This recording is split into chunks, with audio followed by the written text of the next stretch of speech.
in front of the camera, as you guys know. We good? All right, everybody. So we're going to talk about light, and there's going to be some concept part of this that I'm going to import on you. If you're a beginner photographer, hopefully this will speak to you a lot. If you're an advanced photographer, perhaps it's just looking at things a little differently. It all comes back to how I learned, which was a little bit unconventional in the sense that I was a photography major in college, but we had 2 silver $5 dishes from Home Depot and a couple of 40-watt bulbs, I think. I don't even think they gave us 60-watt bulbs. So I learned nothing of strobe, nothing of LEDs. They didn't exist at that point. Pretty much nothing else. So where I really learned about lighting was witnessing what was happening in the natural world. Now, I was a photo editor at magazines out of college, and I was fortunate enough to be around a lot of great photographers and see how they were working, but I still didn't quite understand it until I got my hands on some equipment myself. But the majority of my theories about light come from the original teacher, which is the sun. So I was taking strolls through New York. At that time, I lived here, and basically just making mental notes of what I saw out in the natural world, how the light looked at different times of year, how the light reacted to different bounces, be it a mirror on a window or a white wall or a gray wall or a dark surface or a light surface, how light bouncing off a mirror would look, what it would look like in all of these different things. And then once I did get some equipment in my hands, I was able to start trying to recreate those things in a studio environment. It's only gotten easier. So if you are a beginner and you're looking to maybe get into strobe or get into some LEDs or some kind of continuous lights, all of the theories I talk about are pretty much the same. It's just more about what kind of light speaks to the kind of work that you're trying to do. Now, everything I do lighting-wise is based off the idea that I'm trying to tell a story. And the question I always ask is, what is the story of the day? So my decision process on lighting always comes from that place. It's strictly about what is the story I'm trying to tell and how can I use light to help push that story forward. So I'm not somebody that repeats light all the time. I do have my go-to things, but those go-to things are more because they've become staples in what my portfolio looks like, the kind of assignment work that I get. I'm primarily an assignment photographer, although I always have personal work going on the background. So truthfully, learning to see light is critical to how you understand how to use it. And as I mentioned, learning from the sun was a very easy way for me to bridge that gap of not understanding to understanding. By taking those mental notes of the things that my eye was responding to and then figuring out ways to recreate it, I was then able to utilize it on a consistent level so that no matter what the assignment was, I always had these tools at my pocket, basically. So when I talk about telling a story of the day, that's what the lighting will do. There's that great saying that I'll paraphrase, that if I have to explain an image to you, it's not a successful image. So the best images are the ones that speak on their own. So if I can use light to push a story forward, let's take, for example, if I'm doing a portrait of a young woman who gave her kidney to her father so he would survive, I'm not going to necessarily light that the same way that I would light a celebrity portrait that's a rock and roll star, let's say. Instead, I'm going to do some kind of big, soft light and maybe compose the image in a little bit of a heroic way if that's the direction of the story. So making that decision before I even pick up the camera is where my brain is moving every time. Every story assignment, I'm asking those questions. What is the story I'm trying to tell? And sometimes that might just be some keywords I get. Back in the day, stories were given to us before we went to go to photograph them. Nowadays, it either happens at the same time or it happens after the photo shoot. So sometimes I will just be asking those questions about what is the direction of this story, what is the direction of this advertisement or marketing campaign, so that I can extrapolate some keyword that I can assign to lighting. This is the easiest thing, practice. If there's one piece of advice I give to young photographers or seasoned photographers, it's to shoot, shoot, shoot. No athlete continually does a sport if they don't practice. They swing a bat, no matter how many thousands and thousands of times a professional baseball player swings a bat, they still practice all the time, even in the the batter's box. And who's up next, all that stuff, they're still practicing. Golfers all the time, just reincorporating that to the point that it becomes so instinctual to you that when you are shooting, you're not focusing on the problems that are in front of you, or the challenges, as I like to call them, but instead you're just going through the motions of something that's very instinctual. You will see the shot before you take it. If you get to the point when you're shooting so much that it's predictable what you're looking for. You know before you pick up the camera what you're expecting to get. And the same goes for light. You start to recognize light in a way that you can predict at this time of day, this is what it's going to feel like. And light does have a feel. If I set my light here, this is what it's going to feel like. And that's what I want, to be able to feel it in a way that it says something that you will then feel as the viewer. And that's the whole point behind good lighting.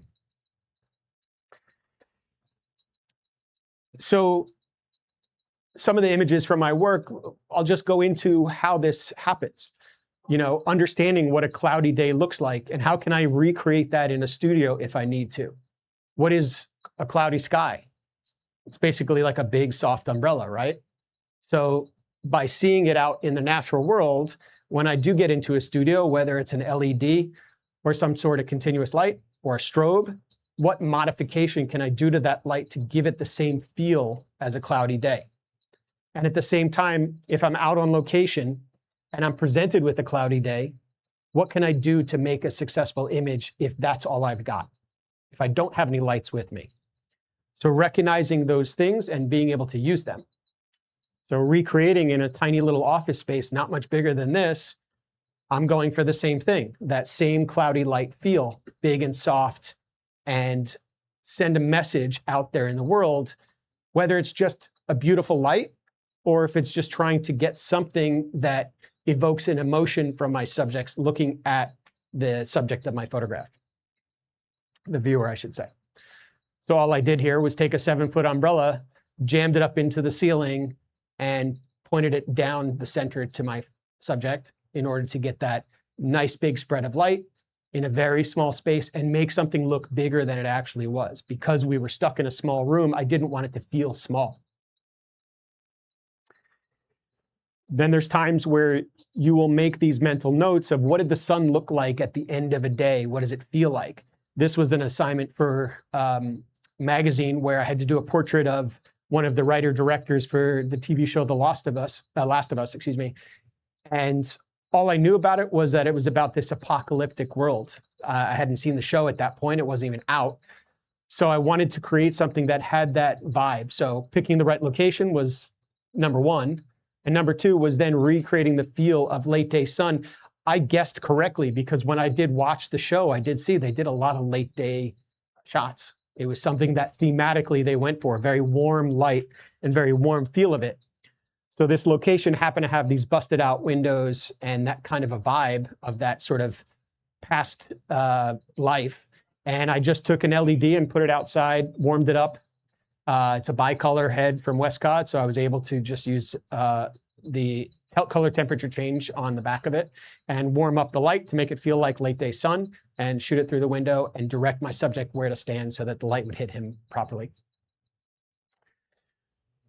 Big part of my job is to turn hotel rooms into something more interesting what they are. A lot of times I will get shoots with celebrities where I might have only 15 minutes. And as I was telling Seth earlier, I'm a little crazy and I'll do 3 setups or 4 setups in 15 to 20 minutes. And I'll just move my subject through each of those setups. But I want light that tells a story. So knowing that this particular actor is somebody that plays a very heavy character, I wanted a very heavy feeling of light and something more interesting than a brown hotel room, which is really what we were stuck with.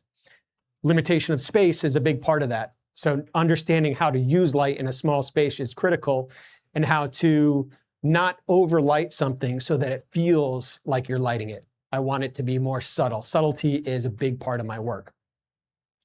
So super simple here. All I did was take an optical spot, Seth's favorite new modifier I've learned, and and then I just added some room light by firing a strobe into the room to spread out through the rest of the room. And that's the shadow that you see behind my subject. And it just adds to the depth, again, of a small space in order to create more three-dimensional feel. So my soapbox moment that I always get on is, Charles is laughing because I do it every time, but a light meter is truly, if you want to understand light, the path that you need to take. There, I think, is one for under $300 now. It's the most basic model. I had that same model for 20 years. There it is right there. This one right here. So if you're looking, this is the one to get if you're just looking to learn it at the most basic form. This one's complicated. Sekonic 308. It's a staple.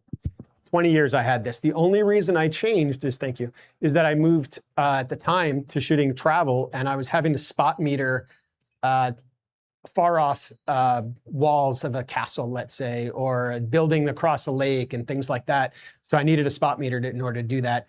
And then when high-speed sync first came out, this model had the ability to understand the power of the light as coming out of the strobe. So it, super technical, whatever. It was a good way for me to learn it that way. But at the end of the day, that basic model is really all you need.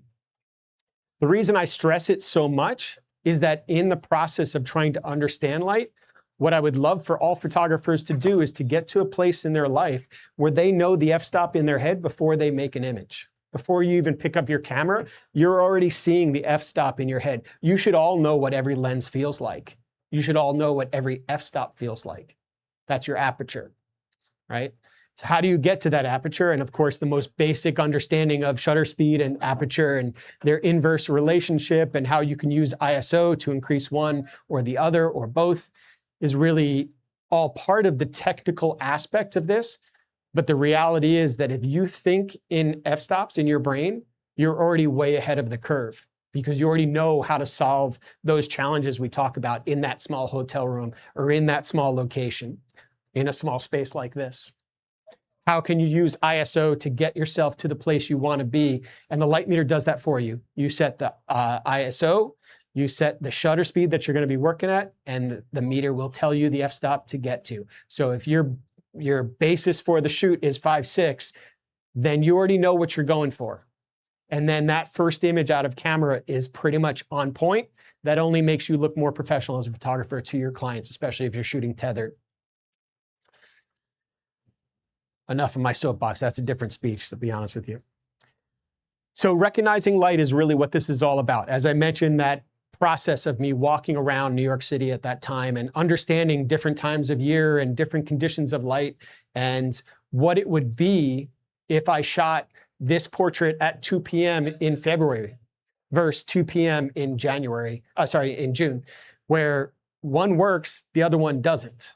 But if I'm stuck with June at 2 p.m., which is essentially high noon, then how can I make a portrait? And this happens to me all the time. I can't tell you how many portraits I get in LA at 11 a.m.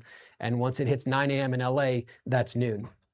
So what am I going to do? So knowing how to solve that challenge of the sun not being your friend in that moment. So if you don't have artificial lights, how do you solve that? If you do have artificial lights, how can you use it with the sun to then create the kind of portrait you're trying to make? What I like to term this as is acting instead of reacting. So I don't look at a situation when I'm out on location and say, well, the sun is there and the building is there and my subject is here. How can I act on this instead of just react to where the sun is? I can't control the sun, right? I can control artificial lights, but I can't control the sun. So if I can't control the sun, how am I going to act with the best intention with this light that I'm stuck with in that case, and not just be in a situation where I'm stuck? I want to always feel like I have that solution to hand. So the key to this is understanding what light looks like in all of its different variations. This is part of a personal project I've been working on where I take actors and I ask them to play a role they've always wanted to play. And I challenge myself by shooting with a fixed lens like a Q2. So it's a 28mm lens. So I'm making portraits with the wide angle lens, not the ideal scenario, but it's a fun challenge to me to see the world sort of differently. And then also challenge these actors to do something sometimes uncomfortable to them or sometimes not.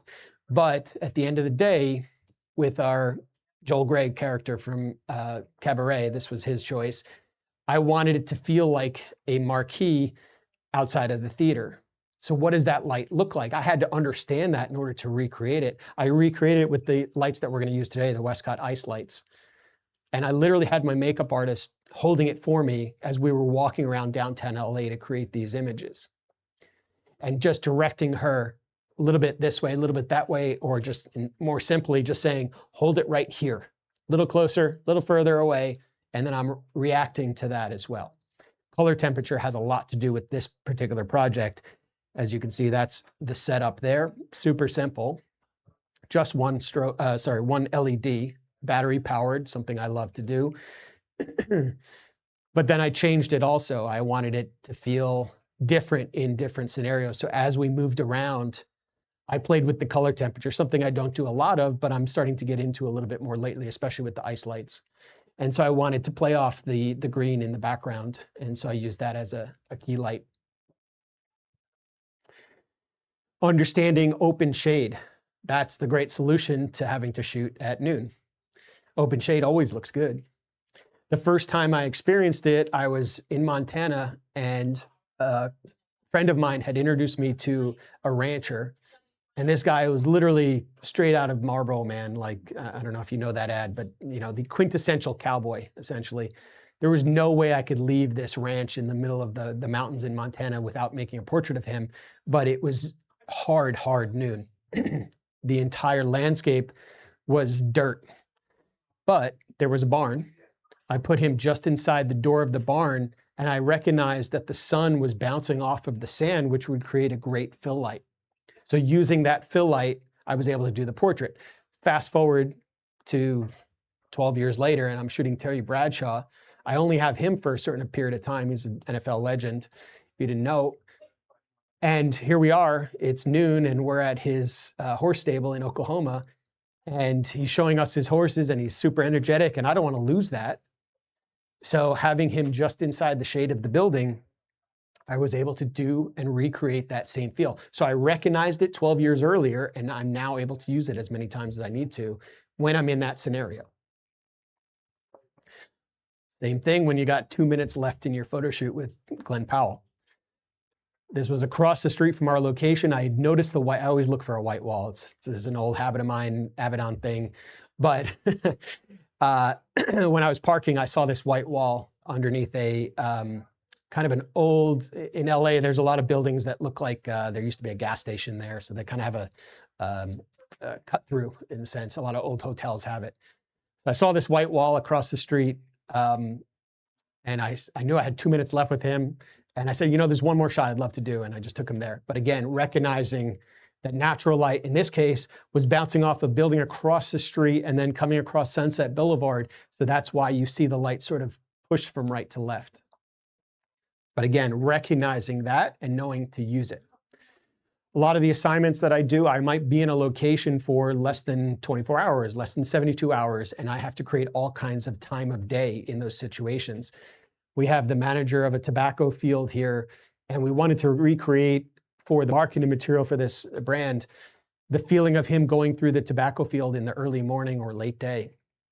So just having one simple strobe with a little diffusion and utilizing the cheesecloth that was over the tobacco farm, I was able to recreate a feel of something that wasn't actually happening. This was done also middle of the day. But the light being overhead and the cheesecloth blocking that light, that caused a great almost fill light over everything. And then I just pushed some light towards him with my strobe, with my assistant off to the left here. And basically that allowed me to create a time of day that wasn't actually happening. Critical when you're on assignment to be able to have a solution for your clients no matter what. And they will throw more and more challenges because now that it's iPhone friendly and digital and all these things, everything is possible, right? The other big thing about understanding light is knowing how to stretch it and utilize the best light of the day. Often if I'm shooting on the beach in California, which is a lot, I need to be able to get to that location early enough that the sun is a little too high so that we can scout if we don't know the location. And at the same time, as that sun is setting, still being able to capture it because there are mountains most of the places in California. So knowing that sunset is not actually sunset, we lose anywhere from 20 to 40 minutes depending on the size of the mountains around. But understanding, and I owe this one to my, favorite contemporary photographer, Albert Watson, the utilization of blockers to light to then create something that's a little bit more dynamically special. So in this case, there was one boulder on the beach that was blocking the sun. So I specifically told my model to stand here so that the light would hit her upper body only and drop off at the bottom. But that giant sky is my fill light, right? So it's really like I'm using two lights here, even though it's just natural light. So my fill light, I understand, is going to be, let's say, 5.6, and my sun is going to be f8 or f11.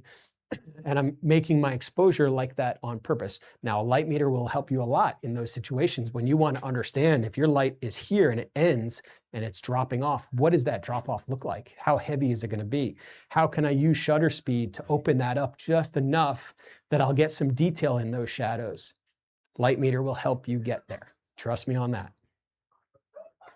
So super simple, as I said, the sun behind the rock and understanding where to place her so that I could use it in the best way to make the most dimensional of an image out of something that is two-dimensional. As I mentioned, sometimes you're at the beach a little too early, but I don't want to lose my subject. So I need to understand, how can I use light when it's not in the ideal position? Here we are, and it's still, I would say, about an hour before I would have that magic hour, magic light. So the sun is behind her and above her, but I'm using it as a backlight here. So I'm making my exposure based on the foreground towards camera. So once again, that light meter facing to camera with the sun in its back gives me that answer very quickly. Now, our cameras have light meters in it. You'll see me using that today, but it doesn't mean this won't get you there faster sometimes. It doesn't mean one is better than the other. It just means that one is going to teach you better, probably, rather than just guessing with your camera and looking at the back. Right? We all look at the back of the camera and say, oh, that looks great. But you're looking at something that's always changing, right?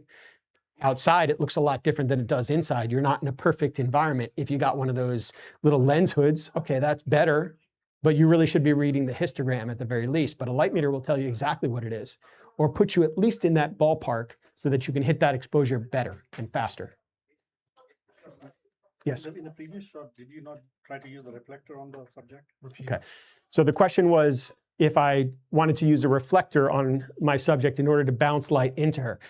The answer is I didn't need to, because I had the sand as my natural reflector. Now, yes, most of the time when you're on a beach, you see somebody holding a big 5-in-1 disc or some kind of reflector. I happen to be shooting alone. Now, yes, they've made some great reflectors with handles that make it easier, but I shoot very often with a telephoto lens, and because I shoot with a telephoto lens, I need both hands, and that bad boy's heavy. Again, recognizing light, super, super critical. When you have a window, that's something I'm always going to use. Most of the time when I'm putting strobe lights up, it's with the idea that I'm creating a window in a space that doesn't have one. So if I see a window in a location and I can use it, I will. On the left here, Joe Walsh, the Eagles guitarist, I had 12 minutes with him at the Troubadour in Hollywood. And again, I did 3 setups like a maniac. 1 strobe, 1 natural light, and then a second strobe down on the floor level.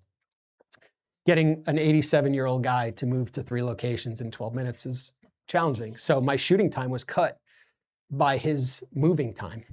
So shot number 1 was right behind this Shot number 2 was at the window, and shot number 3, I said, I'll meet you downstairs. That gave me the time to go downstairs and do a quick light meter reading, make sure that my exposure was spot on. The minute he stepped on, I shot 5 frames and I said, thank you very much. And I shook his hand. That was it. Another musician, Tobias Gesso Jr., for the LA Times, I had a window, but I had no light. He had a huge garden that blocked that window. So I wanted to create the feel of light as if it was coming through that window. So how do I do that with strobes? Very easily. Diffused light, just like Joe Walsh coming through a diffused window. Indirect light, Joe's was not direct light, it was overhead somewhere, coming through a window facing Santa Monica Boulevard. So I used 2 43-inch umbrellas with diffusion, and I didn't direct it at Tobias, I directed it into the room. So it's actually not hitting him directly, and I'm metering it for the indirect light that's hitting him, the spill of that light, the feathering of that light, because I wanted that softer feel, because the story was about his return to music. So there's an emotional quality to this story. I wanted to get that idea across. Now, again, I just explained it. Normally, I wouldn't. Knowing what you can do when there's nothing available. This is the guy that stole Castro's plane with his family and flew to Venezuela and then to Miami. That's the plane. It's raining in Miami. It happens. So what are you going to do? I'm not going to have my subject stand in the rain, but I can stand in the rain. So I put him under the wing of the airplane to protect him from that, but recognize that there was great light coming from everywhere else. A big softbox again. So all I'm doing is saying, if I had to shoot this for an ad and had to create this over and over again in one day, I would be doing it with probably a big silk with a bunch of lights behind it. But here, nature is providing it to me, so I'm going to use it. With Bob Odenkirk, I literally was done with the shoot, and I saw this sculpture in his yard, and I thought about it, and when I was finishing up, I said, is there anything else you want to do? And he said, you know, I always love this sculpture. And I was like, I'm glad you said that. I said, just stand there for 1 second. I quickly grabbed a 24-inch rapid box beauty dish, one of my go-to modifiers. And I wanted to use natural light, but just push a little kiss of light towards him to make a little bit more dimension, a little bit more depth to the image, a little more contrast to the image. I saw it in black and white all the way. So all I have here is that 24-inch beauty dish facing right at Bob. That's it. I told him to look at the bottom of the C-stand. That was it. I sent him this print. He wrote me a nice note and said that he called himself adorned in this. And I'm sitting there laughing that all he's doing is looking at a C-stand. But the viewers don't know that, right? He could be deep in thought about his 1,000 characters that he's played. I have no idea. But the story is whatever you take from it. It's not what I tell you. But if I can push it with the light, that's what I want. It doesn't need to be complicated. I do a lot with one light because my teacher is one light, right? So when I'm combining, when there's not enough depth to an image, sometimes it's just pushing a little bit of light. 43-inch umbrella with a strobe here, very simple, you can see obviously. Having my assistant as my light stand, since we were moving around very quickly at this stage location at Fox Studios. His idea, I promise you, sorry, my bad. Wanted to create that Avedon feel, natural light, the north light, we all know it if you've studied Avedon at all, Irving Penn at all. I took 3 strobes. This was prior to Westcott coming out with the FJ800. I probably would have just used that if they had that. But I took 3 400s and I put them on a tripod mount, trident mount they call it, and put it through a soft 7-foot shoot-through umbrella. And it's just recreating the natural light that was already there. It's just pushing it more. So it's allowing me to create what's actually there, but just push it a little bit further, get a little bit more crisp. When you see the light, you can anticipate what it's going to be. So this was my second shoot with Steven Tyler, and we were shooting out at a tarmac of an airfield. And I knew the end of the day shot that I wanted was him sitting on this motorcycle. And I was waiting for the sun to get to the right place. So everything else I did was with strobe. but I knew it was all in anticipation of this low light coming about the time that we'd be finishing the shoot. So I know to anticipate these things, and I can predict that they're going to happen. I had an assistant once always say, you get so lucky with your skies. And I'm like, no, it's not luck. It's understanding of light so that you can anticipate what's going to happen and get to it before it happens. Okay, let's save the questions probably until I'm shooting a bit, but I want to get you guys a little bit of demonstration here. Is there any questions about this stuff before I get into it? No? Perfect.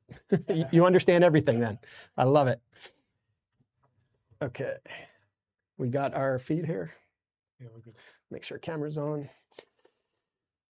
Okay, so one of the things I love about the ice lights is that, like all of the Westcott lights, you can actually control them from an app on your phone. So big fan of that, which means that when they're on your stand, you don't have to touch them. You can actually control everything from here. Can we get the lights down just a little bit? Do you mind facing this Sure. audience for a second? Okay, this is Olga, by the way. She's gonna be our model today. So when I talk about recognizing light, a lot of it comes down to being able to anticipate what light would look like based on what your story is, as I talked about. So if all we're looking at is some kind of window light, you know, we kind of can look and say, well, this is what it would feel like if light was coming through a window. This is what it would feel like if it's a high window, if it's a little diffused, or if it's feathered off, if the direction of that window is maybe towards those C-stands and not directly at our subject. So deciding where we put our subject based on that, this would be that sort of Rembrandt type feel. And even more so if we can get it where our subject is a little bit behind the light so that you can see that little bit of triangle on her right side. That's something I go for a lot. I love that look, especially when I shoot from that side.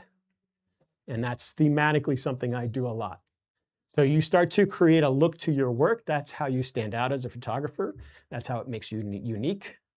And good light will get you there very fast. So what you see when you move light around is how different of a feel you can get from your subject, right? And it all depends on what you're going for. You know, if it's rock star light, maybe this is what we do. If it's softer light, maybe this is what it is. Maybe this is the woman who gave the kidney to her father. If it's a beauty story, we're going to want that light coming in and really focusing a lot of soft light on our subject. As backwards as it sort of seems, the closer the light, the more spread out, the more surface area is being taken. You'd think it's more intense by being closer, but no. Now, if you're doing this with strobe, and you think, well, my strobe's going to be too strong, again, that's why you need that light meter, because you can actually set it to be properly exposed right out the gate. I hate when photographers shoot, they fire off a frame. Oh, it's too bright. Let me dial it down. Fire off frame. Oh, it's too dark. Let me dial it up. That's not how you learn to shoot, okay? Get the $280 light meter, whatever it costs. Trust me on this one. Obviously, if we want our horror story, that's our light for our horror stories. Now, that's my man. So the key is that studying light can happen anywhere. It's happening right now. I'm looking out at you. You have very cool light on you right now. I might replicate that, right? I like the blue light that's coming down. Plus, you've got this highlight coming off the edge. I can't stop my brain from doing it because it's trained to do that. Like I was talking about with the athletes in the batter's box. They're there because they know that they need to repeat this all over and over and over and again. So when you are doing that, you're constantly seeking out the things that you respond to. And then when you start recreating those things on your own, you learn how to do it all the time, okay?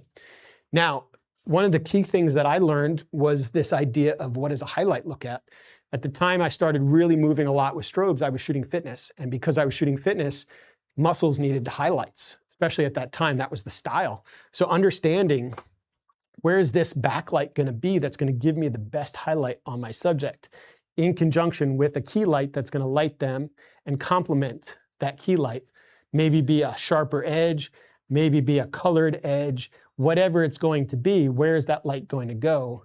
And then when you start getting into these other areas of how you're going to shoot this stuff, those highlights are super important. So that now becomes less about one light and more about 2 to 3 or 4 lights sometimes. Same thing even if you're shooting models and, sorry, just flapped it off, and you want a hair light. It could be just as basic as having a light that's overhead, but understanding that that's not a hair light. That's wrong. Look at the light on her nose. That's a mistake, right? That's a hair light. I always looked at it as hitting the spine right at the back of the neck. That's my ideal. When I did lights on the sides for fitness, it's coming like this, crisscrossing of the spine, not like this. And for me, not like this. I don't like the light on the nose. Marvel disagrees sometimes, but I like it better here, okay? But even you seeing what you're seeing right now, I know what you're looking at because I've done it so many times in my brain that I can see from where you're seated, okay? But learning to recognize that stuff, and honestly, it started with me driving in my car and having my arm on the window and seeing the light hitting the mirror and bouncing off the mirror onto my arm and saying, wow, that's a pretty cool highlight. How can I do that? Oh, wait, if I fire a light into a silver umbrella, it's going to have that same feel, but I have to place it in the right place so that it will highlight on the arm the way I want it to. Sorry to shine in your eye. That makes sense? Okay. Olga, let's have you face back towards camera.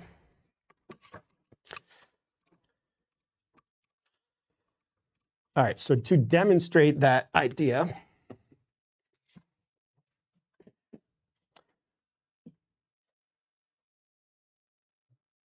we'll just go very simple, right? One light, pretend it's our window. Now, again, I could take a light meter and put it right up to her face and understand exactly what that exposure is. Right now, because it's LEDs, it's not a lot of power, right? I can move it closer to get more power out of it. Right now, I'm all the way up at ISO 4000. That might be a little crazy. So I'm going to bring that closer to her a little bit. Sorry if this gets a little too intense. Is that full power? Right now, it's at 100% intensity. This is the disadvantage with working with continuous lights is power. That's always the thing that you're potentially sacrificing. That being said, cameras are so good now. I do shoot a lot of assignments in that 2500 ISO, even 4000 ISO range. So for me to shoot at, let's say I want to shoot this portrait at f6, we're looking at ISO 2000. I set my shutter speed to 1/250th of a second. I could probably go down a little bit. Sorry, this camera. I set the ISO to 2000. And when I press the button, I get 56.4. So it's actually a little bright. So I can bring that down a little bit. I could probably go to 1600 ISO. And again, when I changed the ISO on the meter, it adjusted the f-stop. Now I know to set my camera 1/250th of a second, 1600 ISO, 5.6. That means my exposure should be, if not spot on, close to spot on. It's a better place to start than that guy that turns their camera on, fires it, says it's too bright, fires it again, says it's too dark. You know, that whole mess. All right, so 16, 250, 5.6. It's going to be dramatic. We already know that. Okay. But we also know that the exposure is correct. Did I sell a light meter yet? Now the camera does it too, obviously. I'm looking at the back of the camera, but what if there's a light behind me? And if there's a light behind me and I can't see the LCD screen as well, that's going to be a problem. I'm going to make a misjudgment here. Now, if I decided that, let's do a couple like this, let's just give a couple different expressions. Let's go chin down just a little bit. Good. Let's keep it on the serious tone since we're super dramatic with this light. Beautiful. Good. Got a question in the chat. Yes, go ahead with the question. What are you shooting with camera lens and Yes. what is this program? Sorry, I should have mentioned this. We're going with the Canon R5 Mark II, 24-105, 2.8 lens. This is probably my go-to setup. I do have the battery grip on it. That's why I said it's heavy, but I love it. And I'm shooting tethered into a Voto. This allows me, if Olga was our actress who needed to go in 5 minutes, I could do this whole portrait retouched, send her off with an airdrop, and she'd walk out with a retouched image right from set. That's a very big bonus. The other aspect to it is that it does allow your subjects, even if they're not walking out with it, you can retouch right off the first image and sync it so that the entire shoot looks retouched and they can see their images there, how it would look in the end after you do your retouching. Someone is also asking, what is the green strip on the light meter? I'm guessing that that ring you got. Sorry, that's how I know it's mine. It's just a piece of electric tape. Sorry.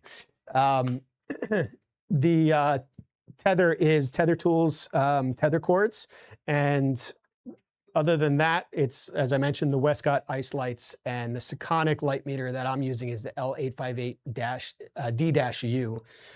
So let's just say that, for argument's sake, that we decided that this setup is too dramatic, right? So we want a little bit of a highlight. So again, off the Westcott app, I'm able to turn my light on, assuming it's still on.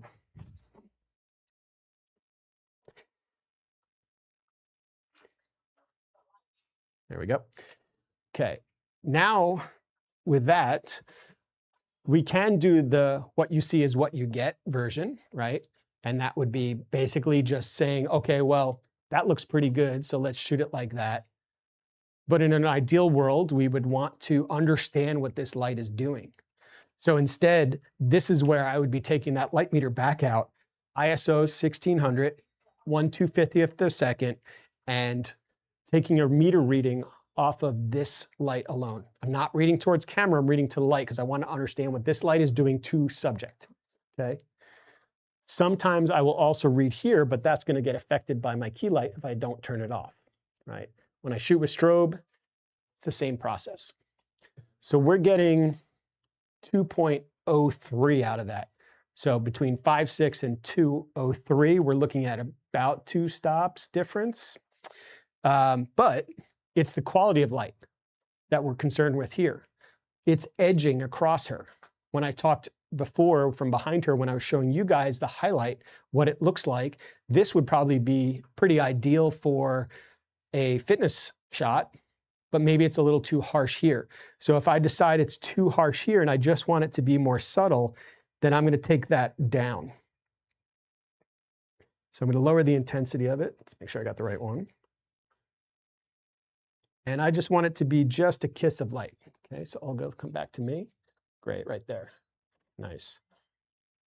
Now, I hope you can see the difference. Sorry. That's without meter reading, just reading it straight at 100% intensity. And that's with me dialing it down. Now, as much as I rely on a light meter, I'll trump it every time with feel. If something feels better, that will trump those numbers every single time.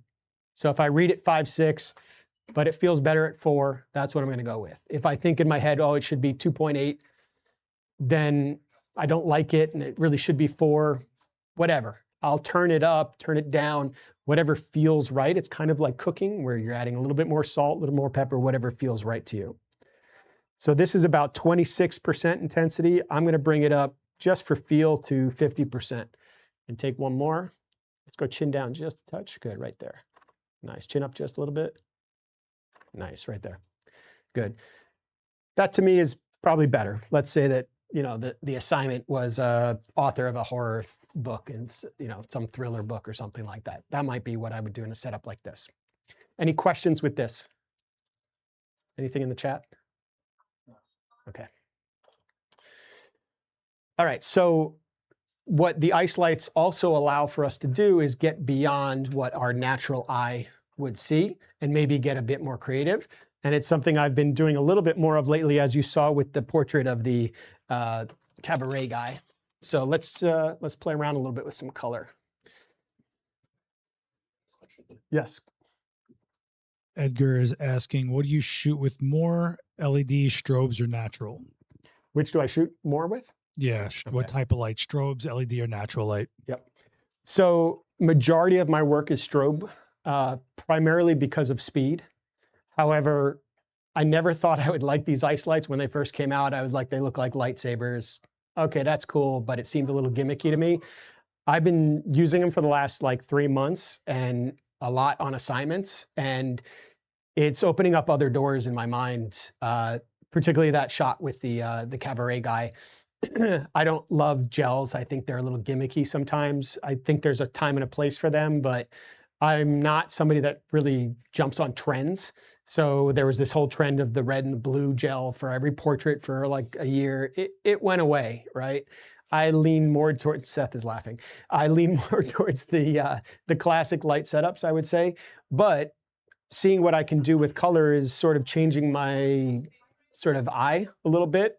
And I think it's super important as photographers that we consistently grow and showcase how we see the world, because that's how you get jobs. You're not going to get jobs off the advertising jobs as much as you will get jobs off your personal work and the work that you put out there that your stamp is on.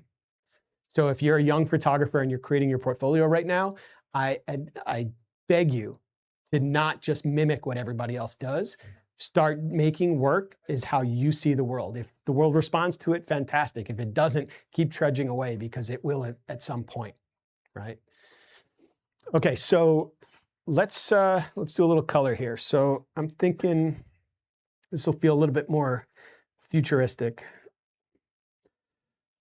Let's go with a bluish tone on our key light, I think. That's not our key light.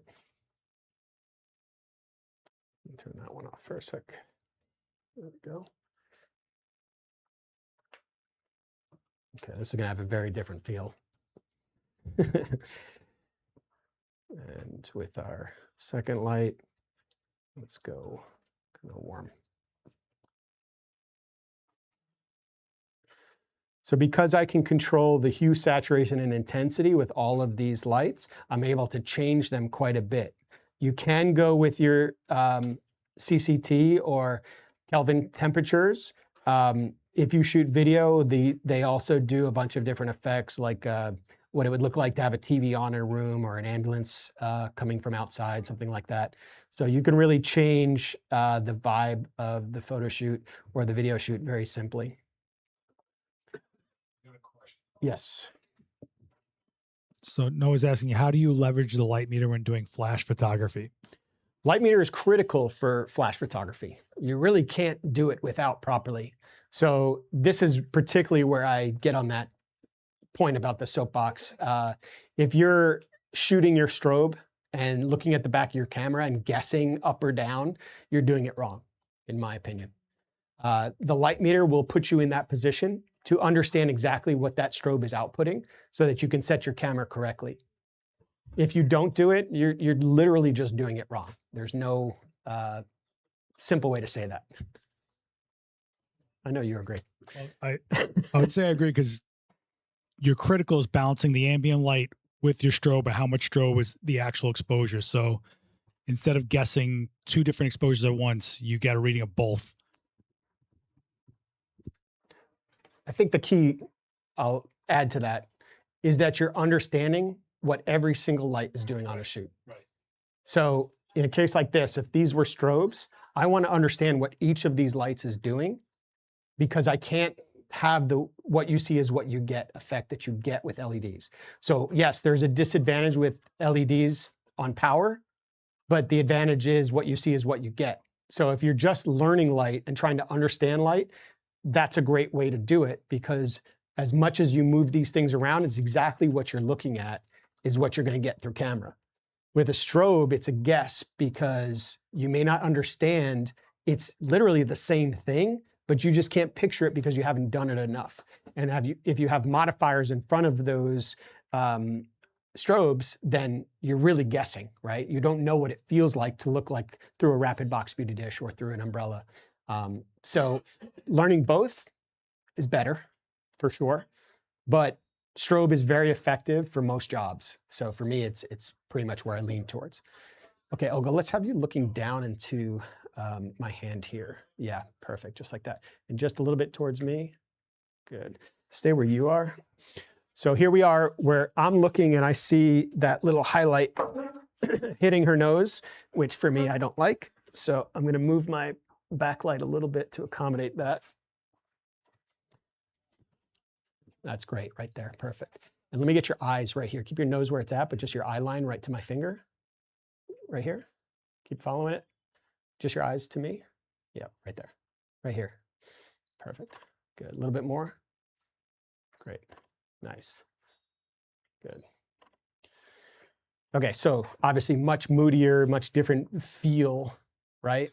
Goes back to what I was saying about creating a feel with light. So this might be in that sort of movie poster world or something if she's the star of some dark movie in some form or fashion.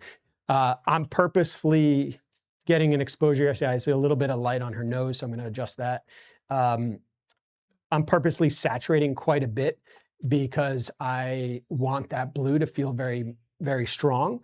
It's probably a little too much, so I'm going to change my settings just a little bit to accommodate that. Okay, same angle where you are. Let's have your chin come towards me. Right here, right there. Perfect. And eyes to right to my finger. Perfect. Okay, because the what you see is what you get is there, I can actually see that yellow light on her nose where I don't want it. So I'm able to direct her very much so. Now, if I'm shooting strobe, it might be a situation where I'm guessing a little bit on that. So I'll have to fire off some test frames and make an eye line, all that kind of stuff. Okay, right where you are, can you just keep your chin and nose, everything where it's at, but just the eyes go right to the lens? Perfect, right there, great. Nice. That's great. Okay, good. All right, any questions with this? Anything you haven't seen that you want to see? A rabbit out of a hat. Yes. In terms of sound, how might you create that with light? I mean, you mentioned a TV on or an ambulance. What would you? If I was shooting video or something? Or if you're shooting just still. Even still, okay. Do So you the, ever think in terms of sound when you're using light? good question. So the question was, what about sound? Whether shooting still or video, how can I incorporate that if I wanted to, whether it's shooting video and creating the light that feels like whatever we're talking about and the sound going along with it, maybe to have the model react to that, or if it's a still, or if it's video, obviously to be part of it. For most video things, that's where you'd put that in after. More likely, I would say. In my experience, I don't shoot a ton like that. If it was still and I did want it just for, let's say, the actor to be able to respond to it emotionally, I did make the Joel Grey guy cry, but he could do it on command, which was impressive. It wasn't anything I said. But if I wanted that ambulance going in the background, yeah, then I would maybe have a sound effect on hand so I could play it as we were going along, something along those lines. Any other questions with any of this? Anything with Westcott products? How do you choose? What modifiers you use with strobes? Anything along those lines? Don't be shy. I'm sure somebody has the question. They're going to ask me as soon as we cut the feed. Yes? The white balance in your camera, how do you set it? Because you're having blue and orange, right? You have an orange at the back. Is your white balance Yes. automatic or is it Great question. So the question was, what about white balance? And where did I set white balance on my camera in order to shoot not only the clean shot that we did, but also the colored version? All Westcott products are daylight balanced. So I typically have my camera set to 5,500 Kelvin. I know that I essentially shoot within this particular range. So I don't tend to shoot gray cards unless I'm shooting fashion and we need it for the close. But typically I end up somewhere between 4,700 and let's say 6,500 Kelvin at most. That being said, I usually have my camera set to 5,500. You should not shoot auto white balance. That is as much as a slap on the hand as not shooting with the light meter, and as much as a slap on the hand as shooting JPEG and not RAW. You all should be shooting RAW. You all should be shooting on manual. You all should be shooting with a light meter and learning your equipment. Because if you don't understand your equipment, it's telling you what the picture is. You should be telling it it's a dumb computer, right? Well, very smart computer. Got a bunch of questions in chat. Yeah. Sorry, one more live question. Are you, with, now that you're kind of getting used to this new light, are you getting away from the FJ, like the 4500, like, you know, that older style of like lighting a little bit? Are you moving towards more in this direction? It's like less robust. I like this is kind of less, you know, in and out with, you know, shows. Yeah. So the question essentially is, now that I'm playing around with the ice lights, am I moving away from the FJ 400, 200, 250, 800 system? Absolutely not. I shoot strobe so much and I rely on it so much that it's integral to what I do. And it's more about what's right for the story. So just the same as I might make a decision to shoot natural light for a certain story, I'm going to make a decision to shoot with LEDs. I also use the L120B, which is a bicolor intensity adjustable LED that Westcott makes. I have a Fresnel for it with barn doors, and I can adjust it. It also accepts all the modifiers that my strobes accept. But I shoot primarily with strobes. That being said, if I'm in the jungle in Guatemala, I'm taking much lighter strobes than I would be taking if I'm in a studio like the FJ 800s.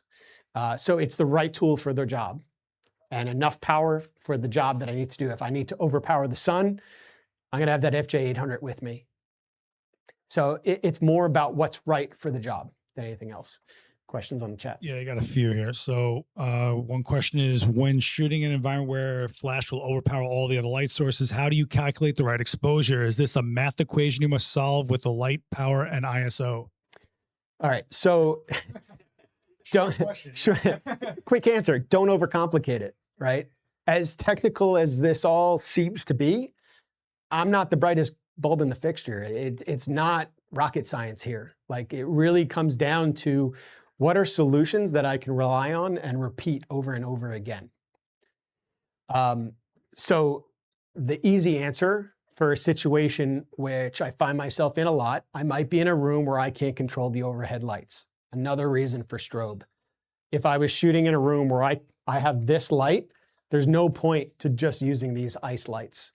Seth was kind enough to turn some of them off for me to do this demonstration, but all of this would affect that exposure so much that it wouldn't be what I wanted, right? But if I was using strobes, that stuff doesn't matter. I can eliminate that. And the other technical part of that question is you can shoot at a low enough ISO to eliminate the room light just as much as you can reduce natural light by shooting strobes more powerful than the natural light. For example, most demos in here with strobe, we're shooting at F8 at ISO 100, right? So what are your settings right now? ISO 1600. Right. Right. So I'm if I had these lights on right now at 1600, it's going to be what you see, right? Not that dramatic blue and orange light, right? All that white light's introduced into this. If I was out on the floor, the fluorescence would be coming into play. So again, going back to the main theme of understanding light, when I walk into a location, that's what I'm doing. What am I dealing with up there, right? What do I have to deal with in order to get the kind of image that I want to get today? And what's going to affect that? Is there a window with no window shade and I can't control it, right? Is there no ability to cut off a construction light that's 10 times brighter than these LEDs, right? These things happen a lot. Is there low ceilings with lights that I can't turn off? There's no room control. These things all happen. So having the solutions around those challenges are integral, sorry. So next question is suggested way to soften the ice light. So again, the limitation with small power is once you start modifying it, it reduces that power even more. But doesn't mean you can't. So you could use something called spun, which is basically like an opaque white crisscross of fabric. You could use ND filters, either in camera or in front of your light. You could shoot them through maybe a quarter stop silk to soften it and spread it out more. I wouldn't so much recommend it because the power is so low, you'd have to jack your ISO up to accommodate it. The other thing you could do is just reverse it. We could have very simply taken this foam core and instead of direct light, using it bounced. And that would also soften the quality of light. So everything we do is about quality of light. So when you're making decisions on light modifications or the kind of shape of a light, be it strobe or LED, a big LED or a ice light, or a even a strobe with a reflector or without a reflector, it's all about the quality of light. And again, these are the things that as you go out in the world and test these things, you should understand what it feels like with that reflector on it, what it feels like without the reflector, what it feels like with the glass dome over the strobe, what it feels like without the glass dome over the strobe, what it feels like through a shoot-through umbrella, what it feels like through a silver umbrella, white umbrella, diffusion, no diffusion. The list can go on and on and on. Edgar's asking, do you ever do workshops in LA? Yes. Short answer, yes. I was just at FD Studios out there, and they have asked me to do another one. So if you follow me on Instagram at Ian Spanier, I post any appearances that I'm doing. For any of you who have not been to PPA, I would recommend going. I'll be there in January. I don't know if you'll be there. Yeah, just follow me on socials. I do post all the appearances I'm doing there. Okay. Last couple questions. Do you ever shoot at fast apertures like 1.2 with strobe? If so, do you prefer high-speed sync or using an ND filter? I hate high-speed sync. I'm sorry to say. Reason I hate it is it's different every single time. I like solutions that are consistent every single time. So if I'm in a field, high-speed sync is going to work a certain way based on all of the variables. If I'm inside a studio, high-speed sync is going to work a certain way based on all those variables. I am not always afforded the luxury of a pre-light. And without a pre-light, it doesn't give you a lot of time to solve the challenges. I personally would prefer to up power and use more lights as opposed to using high-speed sync. Just a personal preference. There's nothing wrong with it. It does allow you, for those who don't know, it allows you to get beyond the normal sync speed of a camera, which is typically about 1/200th of a second. It allows you to get up to all the way up to 1/8,000th of a second on most cameras. Last question online. Do you always know how many lights you'll need, or do you take a certain number of lights based on who you're shooting or the specific job? So I am very big on pre-planning majority of my shoots. And then if something is thrown at me, a curveball, as they say, I have all these other solutions in my pocket at any time. I do a lot of different lighting styles in order to have those solutions. Sometimes the client doesn't like what we came up with. I want to have another solution. I never want to stumble in those situations. As you saw on the demonstration, the early part of my speech with the on-set shots, I do those all the time. So I always have a plan, even if it's for a demonstration. I know in my head what I want to do, and I write it out, and there's nothing wrong with it. I've been doing it since the beginning of my career, and I still do it today because sometimes I have to repeat the exact shot 1 or 2 or 3 years later, sometimes even. And so be able to know the settings and the setup, even if it's in its basic form, that I can hand it off to an assistant, say, this is what we're doing today.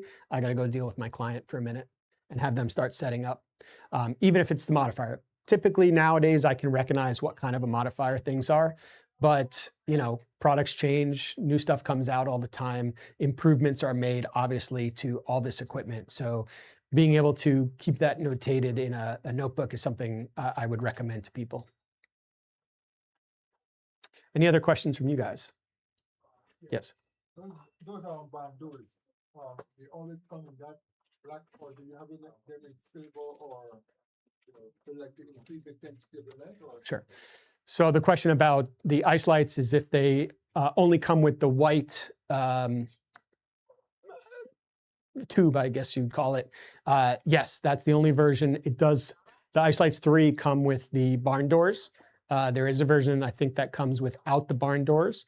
But because you have complete control over the intensity, color, and everything you want through that app, or on the back of the ice light as well through their menu, although the app is definitely much easier, you can control the quality of light that's coming through it to some degree. It's not going to be as specular as a silver, reflected light. Most of their strobes, or I think should say all their strobes, are more on the specular quality. They all have the silver reflector disc, and all the options that are available are typically on the silver side, if not white. White being softer and more diffused, silver being more specular in quality. Any other questions?